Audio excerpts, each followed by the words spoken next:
नमस्कार दर्शक हो. स्टार माझा महाराष्ट्र न्यूजच्या बातमीपत्रामध्ये आपल्या सगळ्या दर्शकांचे अगदी मनापासून स्वागत. अष्टमीला तोंडले येथून सोहळा निघाल्यावर वाटेत सोपान काकांच्या पालखीची व माऊलींच्या पालखीची बंधू भेट माळशिरस तालुक्याच्या हद्दीत झाली. दुपारच्या भोजनानंतर टप्पा येथे माऊलींचा पालखी सोहळा विसावतो. याच वेळेस सोपान काकांचा पालखी सोहळा शेजारून पुढे जातो.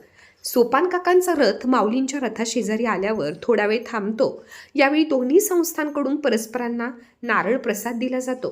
तत्पूर्वी संतश्रेष्ठ ज्ञानेश्वर महाराजांच्या पालखीचे ठाकूरबुवा समाधी येथे नेत्रदीपक गोल रिंगण संपन्न झाले. माऊलींची पालखी वेळापूर येथून प्रस्थान झाल्यानंतर ठाकूरबुवा समाधी या ठिकाणी पालखी पोहोचली. या ठिकाणी संत ज्ञानेश्वर महाराज पालखीचा माऊली माऊली टाळ मृदुंगचा जयघोष करत रिंगण सोहळा पार पडला. रिंगण सोहळा पार पडल्यानंतर पालखी पुढे मार्गस्थ झाली. काही वेळातच माळशिरस तालुक्याच्या हद्दीत ज्येष्ठ बंधू सोपानदेव महाराज व संत ज्ञानेश्वर महाराज पालखीची भेट झाली. या दोन पालख्या एकमेकांना भेटल्या. यावेळी उपस्थित भाविकांनी विठ्ठल विठ्ठलचा जयघोष केला. माऊलीच्या पालखी विश्वस्तांनी सोपानदेव यांच्या मानकरी यांना मानाचा नारळ प्रसाद दिला. बंधू भेटीचा भावपूर्ण सोहळा पाहून भाविक अगदी सुखावले. पुढे माऊलीची पालखी भंडी शेगाव येथे मुक्कामी पोहोचली. जगद्गुरु संत तुकाराम महाराज यांच्या पालखीने बोरगाव पालखी मार्गस्थ होत तोंडले बोंडले या ठिकाणी पोहोचली. या ठिकाणी पालखीतील सर्व भाविक धावले.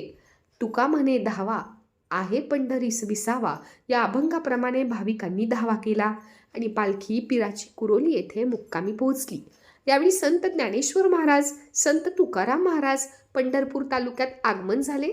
या पालख्यांचे पंढरपूर तालुका प्रशासनाच्या वतीने तहसीलदार सचिन लंगुटे, गटविकास अधिकारी सुशील संसारे यांनी स्वागत केले.